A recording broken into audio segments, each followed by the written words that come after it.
Good morning दोस्तों, कैसे हैं आप लोग? कैसी चल रही है आप लोगों की पढ़ाई?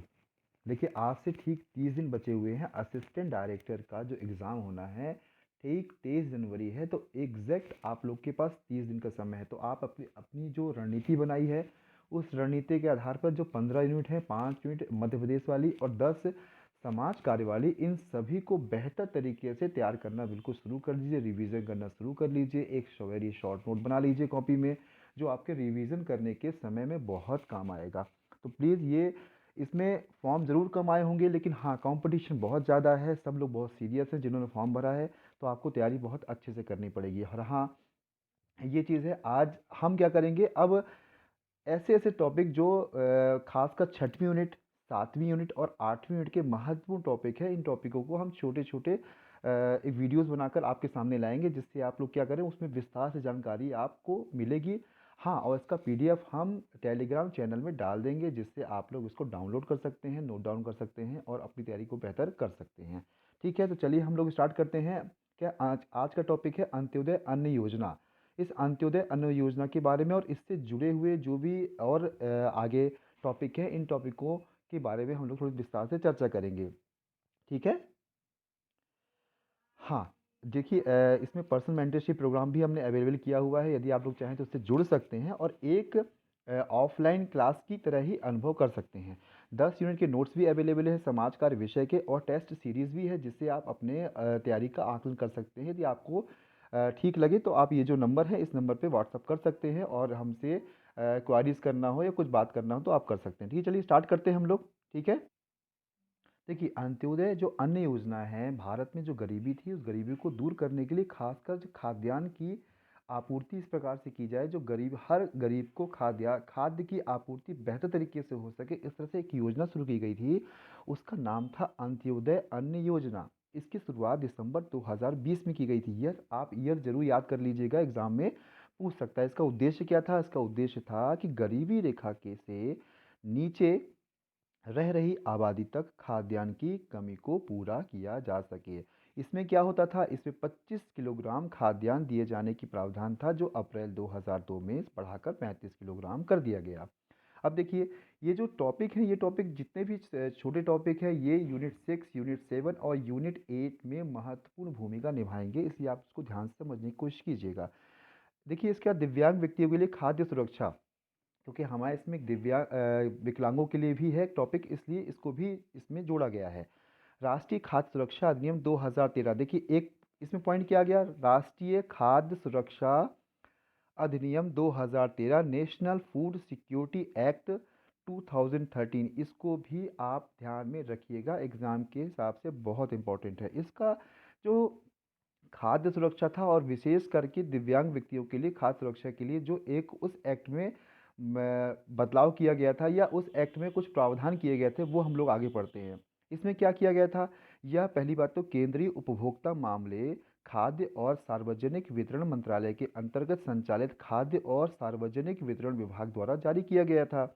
इसके तहत से सभी राज्यों और केंद्र शासित प्रदेशों को यह सुनिश्चित करने का निर्देश दिया गया कि जो ये एक्ट है, सभी पात्र दिव्यांग व्यक्तियों को इस अधिनियम तथा प्रधानमंत्री गरीब कल्याण अन्न योजना के प्रावधानों के अनुसार निर्धारित खाद्यान्न प्राप्त हो, क्योंकि यह एक्ट कहता ही ऐसा है कि सभी को खाद्यान्न की आपूर्ति बेहतर तरीके से की जा सके। जितने भी पात्र लोग हैं, उनको यह लही लाभ प्राप्त नहीं हो रहा है, तो उन्हें पात्रता मानदंड के अनुरूप नए राशन कार्ड वितरित किए जाए। दिव्यांग व्यक्तियों को निर्धारित मानदंडों के अनुरूप राज्यों और केंद्र शासित प्रदेशों द्वारा निर्धारित प्राथमिकता वाले परिवारों के तहत शामिल किया जाना चाहिए। ये जो एक्ट है, इस एक्ट की धारा 10 में किसी व्यक्ति को अंत्योदय अन्न योजना के तहत शामिल करने और राज्य सरकार द्वारा निर्धारित दिशा निर्देशों के अनुसार शेष घरों को प्राथमिकता वाले घरों के रूप में शामिल करने का प्रावधान है।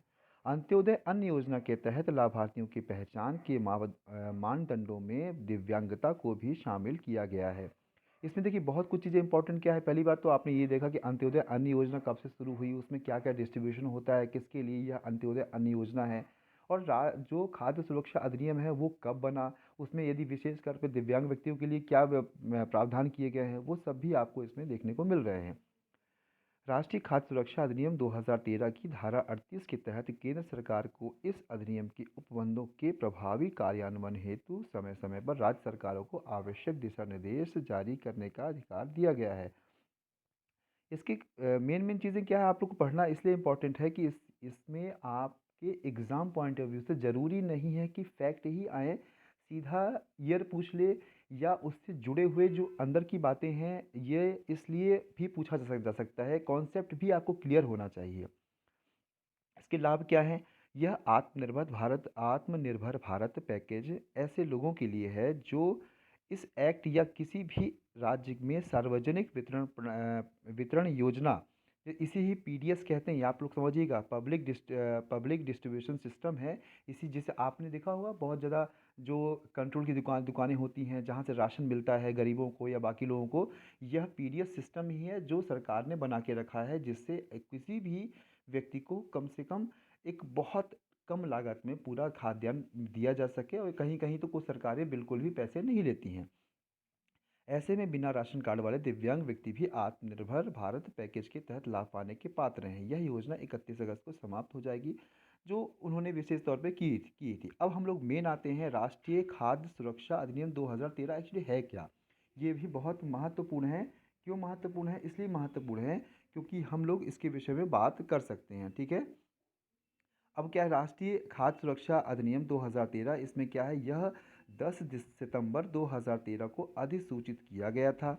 इसमें क्या है, गरिमापूर्ण जीवन जीने के लिए लोगों को वहनीय वहनी मतलब एक अफोर्डेबल जो मूल्य है उस पर अच्छी गुणवत्ता के खाद्यान्न की पर्याप्त मात्रा में उनको खाद्यान्न उपलब्ध हो सके। उन्हें खाद्य और पौष्टिक मतलब होता है एक संतुलित आहार जो पोषण से भरपूर हो, सुरक्षा प्रदान करता है, ठीक है।